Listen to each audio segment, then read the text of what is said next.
क्या आप कभी सोचते हैं कि जीवन में सच्चा सुख और शांति क्यों कभी कभी इतनी दूर लगती है कि हम चाहे कितनी भी कोशिश करें फिर भी भीतर से खालीपन या उलझन महसूस करते हैं। आज हम बात करेंगे एक ऐसे लेखक और विचारक की जिनकी सोच ने दुनिया भर में लाखों लोगों के जीवन को बदल दिया, जिनका नाम है जिद्दू कृष्णमूर्ति। हम जिस किताब की चर्चा करेंगे उसका नाम है द होलनेस ऑफ लाइफ, यानी जीवन की पूर्णता। यह किताब आपको सिर्फ विचारों का संग्रह नहीं देती, बल्कि आपको खुद के जीवन को समझने और उसे पूरी तरह महसूस करने का एक तरीका देती है।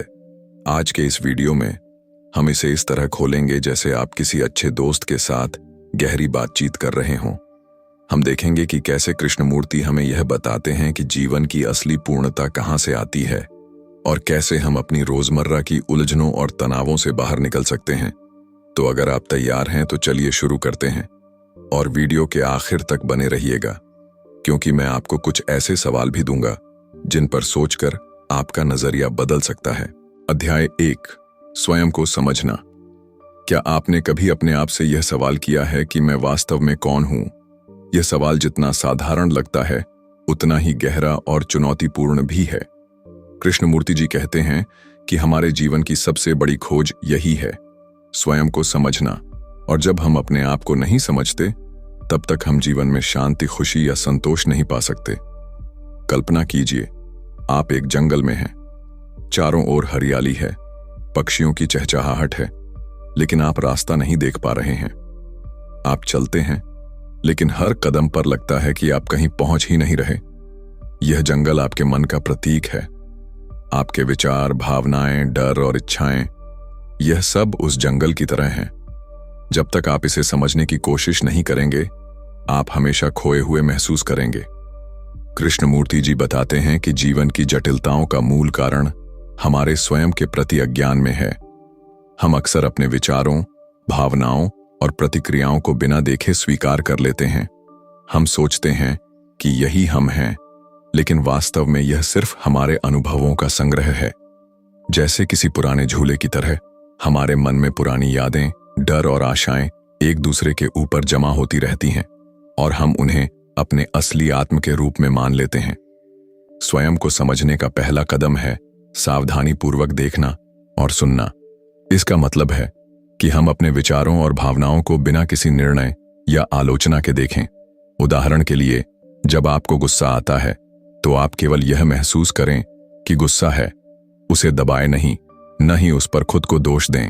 बस देखें कि यह क्यों आया और इसके पीछे कौन सी भावना छिपी है। यहां महत्वपूर्ण बात यह है कि यह प्रक्रिया किसी तकनीक या नियम की तरह नहीं है। कृष्णमूर्ति जी इसे जागरूकता की कला कहते हैं। जागरूकता का मतलब है कि आप हर पल अपने भीतर की गतिविधियों को जैसे वे हैं वैसे ही देखें। जब आप ऐसा करना सीखते हैं तो धीरे धीरे आप समझने लगते हैं कि आपके जीवन की कई उलझनें केवल मानसिक आदतों और पुराने अनुभवों का परिणाम है।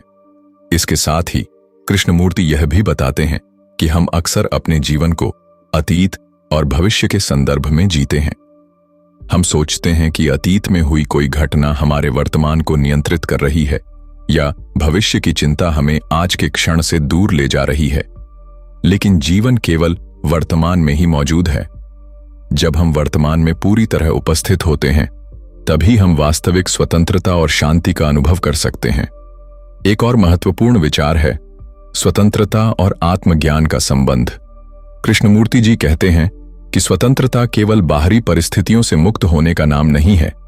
वास्तविक स्वतंत्रता आती है जब हम अपने भीतर के भय, भ्रम और इच्छाओं को समझते हैं।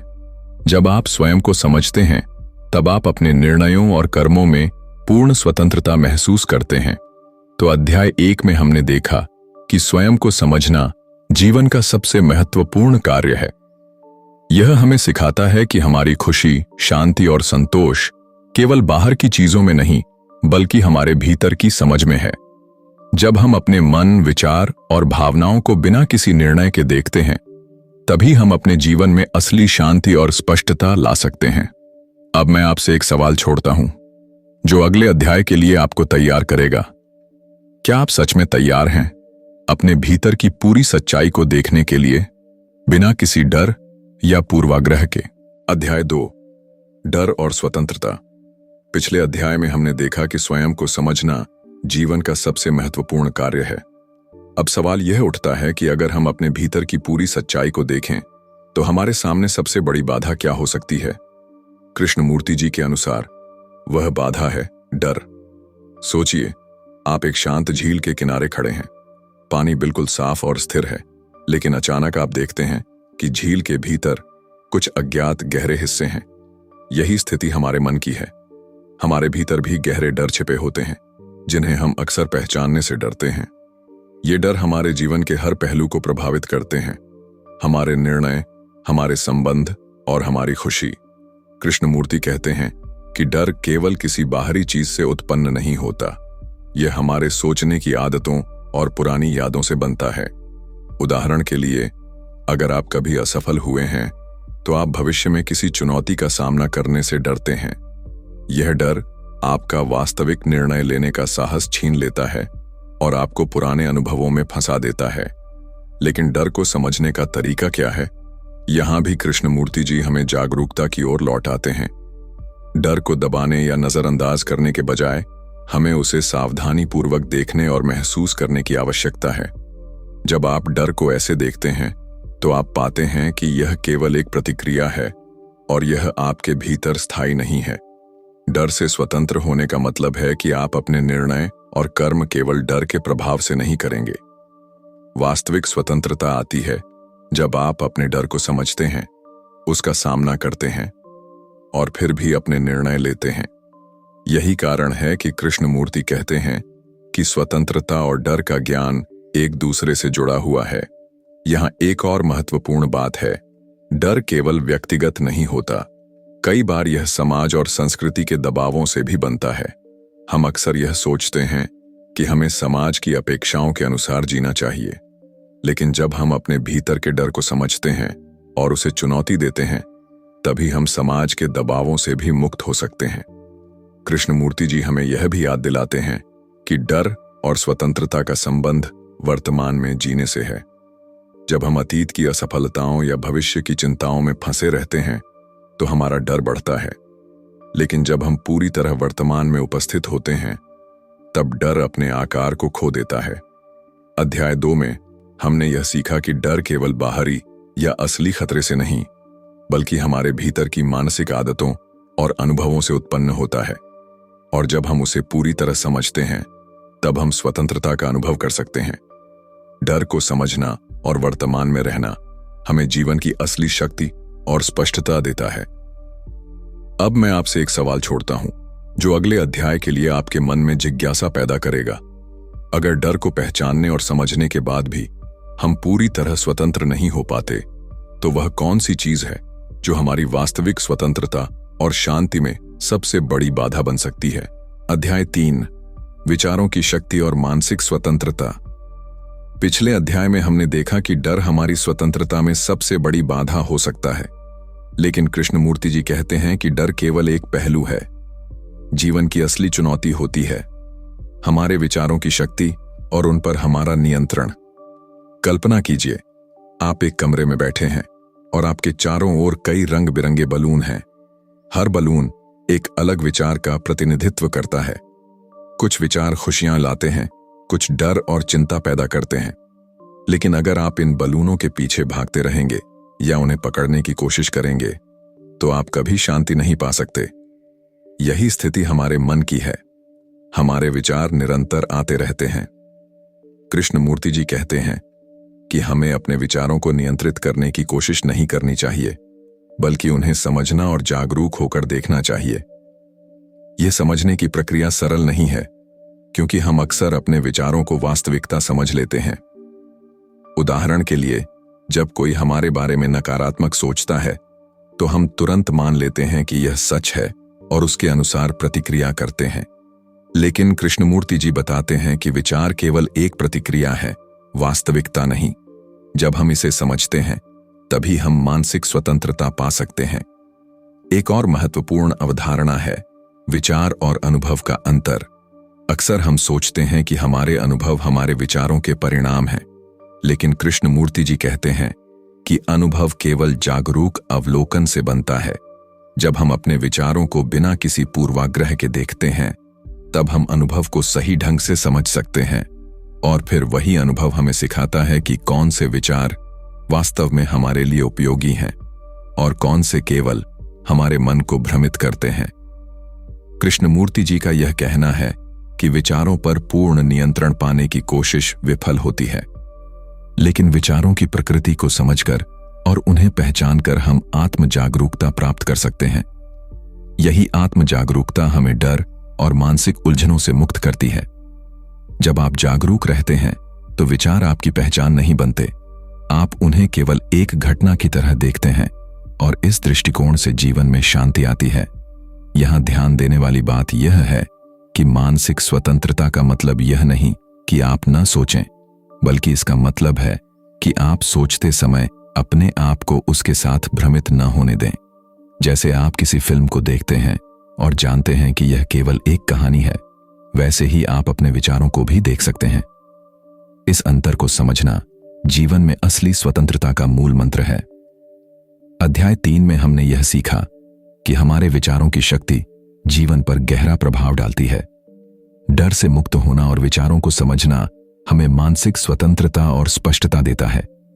जब हम जागरूक रहते हैं और विचारों को वास्तविकता मानने के बजाय केवल देख पाते हैं, तब जीवन में शांति और सच्ची स्वतंत्रता संभव हो पाती है। अगले अध्याय के लिए आपकी जिज्ञासा बढ़ाएगा। अगर हमने अपने डर और विचारों को समझ लिया, तो क्या यह समझ हमारे संबंधों और समाज के साथ हमारे व्यवहार को भी बदल सकती है? अध्याय 4, संबंध और करुणा। पिछले अध्याय में हमने देखा कि डर और विचारों को समझना हमें मानसिक स्वतंत्रता और जागरूकता देता है, लेकिन कृष्णमूर्ति जी बताते हैं कि केवल स्वयं की समझ ही पर्याप्त नहीं है। असली जीवन तब शुरू होता है जब हम इस समझ को अपने रिश्तों और समाज में लागू करते हैं। कल्पना कीजिए, आप एक बगीचे में हैं। हर पौधा अलग अलग दिशा में बढ़ रहा है। कुछ सूरज की ओर झुकते हैं, कुछ छाया में विकसित होते हैं। लेकिन जब आप बगीचे के सभी पौधों को एक साथ देखते हैं, तब आपको उनकी सुंदरता और सामंजस्य समझ में आता है। हमारे रिश्ते भी ऐसे ही हैं। हर व्यक्ति अलग है, लेकिन जब हम उन्हें समझने की कोशिश करते हैं और उनके प्रति जागरूक रहते हैं, तब हम असली करुणा और प्रेम का अनुभव कर सकते हैं। कृष्णमूर्ति जी कहते हैं कि अधिकांश समस्याएं और संघर्ष हमारे अज्ञान और लालच से उत्पन्न होते हैं। हम चाहते हैं कि लोग हमारे अनुसार व्यवहार करें, हमारी उम्मीदों पर खरे उतरें, लेकिन जब हम यह समझते हैं कि हर व्यक्ति अपनी सोच, डर और अनुभवों के अनुसार प्रतिक्रिया करता है, तब हम संबंधों में स्वतंत्रता और करुणा ला सकते हैं। यहाँ महत्वपूर्ण बात यह है कि करुणा केवल भावना नहीं है, बल्कि यह गहरी समझ का परिणाम है। जब हम अपने भीतर के भय, तनाव और भ्रम को समझते हैं, तभी हम दूसरों के दर्द और जरूरतों को वास्तविक रूप में देख सकते हैं। करुणा का अर्थ यह नहीं कि हम किसी के लिए खुद को खो दें, बल्कि यह है कि हम स्पष्ट और संतुलित दृष्टिकोण से दूसरों की सहायता करें। कृष्णमूर्ति जी यह भी बताते हैं कि समाज में परिवर्तन तभी संभव है जब व्यक्ति अपने भीतर परिवर्तन लाए। अगर हम खुद को समझते हैं, अपने डर और विचारों से मुक्त होते हैं, तो हमारा व्यवहार स्वाभाविक रूप से दूसरों के प्रति प्रेम और करुणा में बदल जाता है। यही कारण है कि जीवन की वास्तविक पूर्णता केवल व्यक्तिगत स्वतंत्रता में नहीं, बल्कि संबंधों और समाज में जागरूकता और करुणा में भी निहित है। एक और महत्वपूर्ण विचार यह है कि रिश्तों में जागरूकता का मतलब है सुनना और देखना। जैसे हमने अपने भीतर के विचारों और भावनाओं को बिना किसी पूर्वाग्रह के देखा, वैसे ही हमें दूसरों को भी पूरी तरह सुनना और समझना चाहिए। जब हम ऐसा करते हैं, तो न केवल संघर्ष कम होते हैं, बल्कि आपसी समझ और स्नेह भी बढ़ता है। अध्याय 4 में हमने यह सीखा कि जीवन की असली पूर्णता केवल स्वयं को समझने में नहीं, बल्कि अपने रिश्तों और समाज में करुणा और जागरूकता लाने में है। डर और विचारों को समझकर जब हम दूसरों की भावनाओं और जरूरतों को समझते हैं, तब हमारे संबंध गहरे और सार्थक बनते हैं। यही जीवन की वास्तविक होलनेस है। अगले अध्याय के लिए आपकी जिज्ञासा बढ़ाएगा। अगर स्वयं की जागरूकता और करुणा रिश्तों में बदलाव ला सकती है, तो क्या यह समझ हमें पूरे समाज और दुनिया में भी शांति और संतुलन ला सकती है? अध्याय 5, वर्तमान में जीना और पूर्णता का अनुभव। पिछले अध्याय में हमने देखा कि स्वयं की समझ और करुणा हमारे रिश्तों और समाज में गहराई लाती है। अब कृष्णमूर्ति जी हमें जीवन की सबसे महत्वपूर्ण कला से परिचित कराते हैं, वर्तमान में जीना। सोचिए, आप एक नदी के किनारे खड़े हैं, पानी बह रहा है, हर लहर नया अनुभव लेकर आती है। अगर आप लगातार पीछे देखने में या आगे जाने की चिंता में लगे रहेंगे तो आप कभी इस नदी का सुंदर प्रवाह महसूस नहीं कर पाएंगे। जीवन भी बिल्कुल ऐसी ही नदी है। अधिकांश लोग या तो अतीत की यादों में फंसे रहते हैं या भविष्य की चिंताओं में उलझे रहते हैं, लेकिन असली शांति तब मिलती है जब हम पूरी तरह वर्तमान में उपस्थित होते हैं। कृष्णमूर्ति जी बताते हैं कि जब हम वर्तमान में रहते हैं तब हमारी चेतना पूरी तरह जागरूक होती है। हम अपने डर, विचार और भावनाओं को बिना किसी पूर्वाग्रह के देखते हैं। इस जागरूकता में एक अनोखी स्वतंत्रता और पूर्णता है। हम समझते हैं कि जीवन किसी बाहरी नियंत्रण या किसी और की अनुमति का इंतजार नहीं करता। जीवन खुद अपने आप में पूर्ण है। यह समझना जरूरी है कि वर्तमान में जीना सिर्फ समय के बारे में नहीं है, यह हमारे मन की स्थिति है। अगर हमारा मन अतीत की यादों या भविष्य की चिंता में व्यस्त है तो हम कभी वास्तविकता को नहीं देख पाते। लेकिन जब हम सच में वर्तमान में आते हैं तो जीवन की हर छोटी छोटी घटना में पूर्णता और सुंदरता अनुभव होती है। एक और महत्वपूर्ण पहलू है क्रियाओं की जागरूकता। जब हम वर्तमान में रहते हैं तब हमारे कर्म अधिक सचेत और प्रभावी होते हैं। हम बिना किसी भय, लालच या मानसिक भ्रम के निर्णय लेते हैं। यही कारण है कि कृष्णमूर्ति जी कहते हैं कि जागरूकता और वर्तमान में रहना न केवल मानसिक शांति लाता है बल्कि हमारे जीवन में वास्तविक स्वतंत्रता और अर्थ भी पैदा करता है। इस अध्याय में हम यह भी सीखते हैं कि पूर्णता का अनुभव बाहरी परिस्थितियों पर निर्भर नहीं करता। हमें यह समझना होगा कि जीवन की होलनेस या पूर्णता हमारे भीतर है। जैसे ही हम स्वयं को पूरी तरह समझते हैं, अपने डर और विचारों से मुक्त होते हैं, करुणा के साथ दूसरों को देखते हैं और वर्तमान में पूरी तरह उपस्थित रहते हैं, हम जीवन की असली पूर्णता अनुभव कर सकते हैं। अध्याय 5 में कृष्णमूर्ति जी का यह संदेश है कि जीवन को समझने और पूर्णता तक पहुंचने का मार्ग स्वयं की जागरूकता, डर और विचारों की समझ, करुणा और वर्तमान में पूरी तरह उपस्थित रहने से होकर जाता है। यही वह होलनेस है जो जीवन को सार्थक और पूर्ण बनाती है। अध्याय 6, चेतना और जीवन की पूर्णता। पिछले अध्याय में हमने देखा कि वर्तमान में जीना और जागरूक रहना हमें जीवन की वास्तविक पूर्णता की ओर ले जाता है। अब कृष्णमूर्ति जी इस अध्याय में हमें एक और गहरी सीख देते हैं, चेतना की शक्ति और उसके जीवन पर प्रभाव। कल्पना कीजिए, आपका मन एक विशाल मैदान की तरह है। इस मैदान में अनगिनत विचार, भावनाएं और यादें घूम रही हैं। लेकिन जब आप इस पूरे मैदान को जागरूक दृष्टि से देखते हैं, बिना किसी निर्णय या प्रतिक्रिया के, तब आप समझ पाते हैं कि आपका असली अस्तित्व केवल इन्हीं विचारों या भावनाओं तक सीमित नहीं है। यह जागरूक दृष्टि ही चेतना है। कृष्णमूर्ति जी कहते हैं कि चेतना केवल ज्ञान या सोचने की क्षमता नहीं है, यह पूर्ण जागरूकता और अनुभव की शक्ति है। जब हम सच में जागरूक होते हैं तब हम न केवल अपने भीतर की दुनिया को समझते हैं बल्कि अपने आसपास की दुनिया को भी बिना पूर्वाग्रह या अपेक्षा के देख पाते हैं। यही चेतना हमें जीवन की होलनेस का अनुभव कराती है। यहाँ एक महत्वपूर्ण बात यह है कि चेतना और स्वतंत्रता गहरे जुड़े हुए हैं। जैसा हमने पहले सीखा कि डर और विचार हमारी स्वतंत्रता को बाधित करते हैं, चेतना हमें इन्हें पहचानने और उनसे मुक्त होने में मदद करती है। जब हमारा मन जागरूक होता है तब हम अपने निर्णय और कर्म अपने डर या पुरानी आदतों के प्रभाव से नहीं लेते। यही वह स्थिति है जिसमें हम वास्तव में स्वतंत्र और पूर्ण महसूस करते हैं। कृष्णमूर्ति जी यह भी बताते हैं कि चेतना का विकास केवल अकेले ध्यान या चिंतन से नहीं होता। यह जीवन के प्रत्येक पल में जागरूक रहने, संबंधों में करुणा दिखाने और वर्तमान में पूरी तरह उपस्थित रहने से विकसित होती है। जब हम अपनी पूरी जिंदगी में जागरूक रहते हैं तब हम न केवल स्वयं में शांति और स्पष्टता पाते हैं बल्कि अपने आसपास के लोगों और समाज में भी सकारात्मक प्रभाव डालते हैं। एक और महत्वपूर्ण विचार यह है कि चेतना केवल मानसिक स्तर पर नहीं, बल्कि पूरे अस्तित्व में अनुभव की गई जागरूकता है। जब हम इसे अनुभव करते हैं, तब हम समझते हैं कि जीवन की होलनेस किसी विशेष स्थिति, व्यक्ति या वस्तु पर निर्भर नहीं करती। यह केवल हमारे भीतर की जागरूकता और समझ का परिणाम है।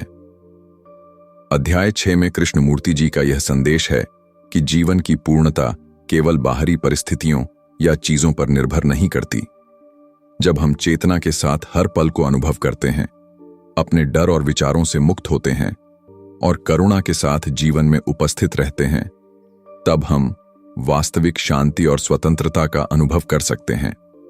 अगर चेतना और जागरूकता से हम जीवन की पूर्णता अनुभव कर सकते हैं, तो क्या यह समझ हमें सिर्फ व्यक्तिगत जीवन में ही नहीं, बल्कि पूरी मानवता में बदलाव लाने में सक्षम बना सकती है। अध्याय 7, जीवन में सच्ची स्वतंत्रता और पूर्णता। पिछले अध्याय में हमने चेतना और जागरूकता की शक्ति के बारे में सीखा। अब कृष्णमूर्ति जी हमें बताते हैं कि जीवन में सच्ची स्वतंत्रता और पूर्णता तभी संभव है जब हम अपने पूरे अस्तित्व में जागरूकता और समझ को अपनाते हैं। कल्पना कीजिए, आप एक पहाड़ की चोटी पर खड़े हैं। नीचे घाटी में कई रास्ते, नदियां और जंगल हैं। आप ऊपर से सब कुछ देख सकते हैं। यह दृश्य बिल्कुल वैसा ही है जैसे जीवन में जब हम जागरूक हो जाते हैं। हम अपने भीतर और बाहर की घटनाओं को स्पष्ट रूप से देख पाते हैं, और यही दृष्टि हमें वास्तविक स्वतंत्रता देती है। कृष्णमूर्ति जी कहते हैं कि अधिकांश लोग जीवन को केवल अनुभवों और परिस्थितियों के आधार पर जीते हैं। वे सोचते हैं कि सुख और शांति बाहरी चीजों में है, लेकिन वास्तविक स्वतंत्रता भीतर है, हमारे सोचने, समझने और महसूस करने की क्षमता में। जब हम अपने विचारों, डर और भावनाओं को पहचानते हैं, उन्हें समझते हैं और फिर भी अपने कर्म करते हैं, तभी हम सच्ची स्वतंत्रता का अनुभव करते हैं। एक महत्वपूर्ण अवधारणा है स्वयं और समाज के बीच संतुलन।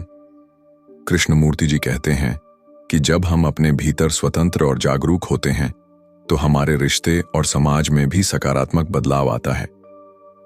जैसे जैसे हम स्वयं को समझते हैं, वैसे वैसे हमारा दृष्टिकोण दूसरों के प्रति करुणामय और समझदार बनता है। यही कारण है कि व्यक्तिगत जागरूकता और समाज में शांति और सामंजस्य गहराई से जुड़े हुए हैं। इस अध्याय में यह भी समझना जरूरी है कि जीवन में पूर्णता का मतलब किसी विशेष लक्ष्य या वस्तु को पाने से नहीं है। पूर्णता वर्तमान में जीने, जागरूक रहने और अपने अनुभवों को पूरी तरह समझने में है। जब हम जीवन के प्रत्येक पल को पूरी तरह महसूस करते हैं, बिना किसी भय, लालच या मानसिक भ्रम के, तभी हम जीवन की वास्तविक होलनेस का अनुभव कर सकते हैं। कृष्णमूर्ति जी का कहना है कि यह यात्रा सरल नहीं है। डर, पुराने विचार और सामाजिक दबाव अक्सर हमारी स्वतंत्रता और पूर्णता में बाधा डालते हैं। लेकिन अगर हम जागरूक रहते हैं, अपने डर और विचारों को समझते हैं और करुणा के साथ जीवन में उपस्थित रहते हैं, तो हम धीरे धीरे पूरी तरह स्वतंत्र और पूर्ण महसूस कर सकते हैं। अध्याय 7 में हमने यह सीखा कि जीवन की सच्ची स्वतंत्रता और पूर्णता केवल बाहर की चीजों या परिस्थितियों पर निर्भर नहीं करती। यह भीतर की जागरूकता, भय और विचारों की समझ, करुणा और वर्तमान में पूरी तरह उपस्थित रहने से आती है। यही वह होलनेस है जिसे कृष्णमूर्ति जी जीवन की असली कुंजी मानते हैं। अगर जीवन की सच्ची पूर्णता और स्वतंत्रता हमारे भीतर है, तो क्या हम इसे लगातार अनुभव कर सकते हैं और इसे अपने आसपास के लोगों और समाज में भी फैलाने की क्षमता रखते हैं। अध्याय 8, जागरूकता और जीवन में बदलाव। पिछले अध्याय में हमने देखा कि जीवन की सच्ची स्वतंत्रता और पूर्णता भीतर की जागरूकता, करुणा और वर्तमान में पूरी तरह उपस्थित रहने से आती है। अब कृष्णमूर्ति जी हमें यह बताते हैं कि जब हम इस जागरूकता को अपनाते हैं, तब यह केवल हमारे व्यक्तिगत जीवन तक सीमित नहीं रहती, बल्कि हमारे समाज और दुनिया में भी बदलाव ला सकती है। कल्पना कीजिए, आप एक छोटे जलाशय के किनारे खड़े हैं। आप एक पत्थर डालते हैं और उसके कारण पानी में लहरें फैलती हैं। यही प्रभाव हमारी जागरूकता का प्रतीक है। जब हम स्वयं में जागरूक होते हैं, अपने डर, विचार और प्रतिक्रियाओं को समझते हैं तो यह जागरूकता हमारे व्यवहार में दिखती है। और जैसे जलाशय में लहरें फैलती हैं, वैसे ही हमारे संबंध, परिवार और समाज पर इसका असर पड़ता है। कृष्णमूर्ति जी कहते हैं कि अधिकांश लोग सोचते हैं कि समाज में परिवर्तन केवल बाहरी सुधारों, नियमों या शिक्षा से आता है, लेकिन असली बदलाव व्यक्तिगत जागरूकता और समझ से शुरू होता है। जब हर व्यक्ति अपने भीतर जागरूक होता है, अपने भय और भ्रम से मुक्त होता है, तो समाज स्वाभाविक रूप से अधिक शांतिपूर्ण और संतुलित बनता है। यहाँ एक महत्वपूर्ण विचार है कि जागरूकता का अर्थ केवल अपने बारे में सोचने से नहीं है। इसका मतलब है कि हम अपने अनुभवों और भावनाओं को समझें और उन्हें दूसरों के लिए करुणा और समझ के साथ उपयोग करें। जैसे जैसे हम अपने भीतर बदलाव लाते हैं, वैसे वैसे हमारे आसपास की दुनिया में भी परिवर्तन दिखाई देने लगता है। कृष्णमूर्ति जी हमें यह भी बताते हैं कि जागरूकता और स्वतंत्रता का अनुभव एक सतत प्रक्रिया है। यह किसी एक बार की सीख या अभ्यास से नहीं आता। हर दिन, हर पल हमें अपने भीतर की गतिविधियों को देखने, अपने विचारों और डर को समझने और वर्तमान में पूरी तरह उपस्थित रहने का अभ्यास करना पड़ता है। यही सतत जागरूकता हमें जीवन में स्थायी शांति और संतुलन देती है। इस अध्याय में यह भी समझना जरूरी है कि जब हम अपनी जागरूकता को फैलाते हैं तो हमें दूसरों को बदलने की कोशिश नहीं करनी चाहिए। परिवर्तन केवल तभी संभव है जब लोग अपनी खुद की जागरूकता को अपनाएं। हम केवल उदाहरण और प्रेरणा दे सकते हैं, अपनी समझ और करुणा के माध्यम से। अध्याय 8 में कृष्णमूर्ति जी का यह संदेश है कि जीवन में असली बदलाव और होलनेस तभी संभव है जब जागरूकता व्यक्तिगत स्तर से समाज और दुनिया तक फैलती है। हमारी जागरूकता के कारण हम न केवल अपने जीवन को पूर्णता और स्वतंत्रता की ओर ले जाते हैं, बल्कि दूसरों के जीवन और समाज में भी शांति और संतुलन ला सकते हैं। दोस्तों, अगर आज हम इस वीडियो से केवल एक बात याद रखें तो वह यह है कि जीवन की असली पूर्णता और शांति हमारे भीतर है। डर, पुराने विचार और बाहरी परिस्थितियां हमें अक्सर विचलित करती हैं, लेकिन जब हम अपने भीतर जागरूक रहते हैं, अपने अनुभवों को समझते हैं और वर्तमान में पूरी तरह उपस्थित रहते हैं, तभी हम सच्ची स्वतंत्रता और संतोष का अनुभव कर सकते हैं। यह कोई जादू नहीं है, कोई त्वरित समाधान नहीं है। यह एक धीमी और सचेत यात्रा है, जहां हर दिन, हर क्षण हमें खुद को और अपने आसपास की दुनिया को समझने का अवसर देता है। आज मैं आपसे बस इतना कहूंगा कि आप एक छोटा सा कदम उठाएं। आज के दिन अपने मन की एक भावना या विचार को बस देखें, बिना निर्णय के, बिना दबाव के। इसे महसूस करें और समझें कि यह केवल आपका अनुभव है, आपकी पहचान नहीं। यही छोटी सी जागरूकता का अभ्यास धीरे धीरे आपके जीवन में बड़े बदलाव ला सकता है। अगर आपको यह वीडियो पसंद आया हो तो आप हमारे साथ जुड़ सकते हैं, अपने विचार और अनुभव साझा कर सकते हैं और इस यात्रा को और आगे बढ़ा सकते हैं। याद रखिए, परिवर्तन केवल बड़े कदमों से नहीं बल्कि छोटी, सचेत और सच्ची समझ से शुरू होता है। धन्यवाद कि आपने यह समय खुद के लिए निकाला। अपने भीतर की यात्रा को कभी मत रोकिए।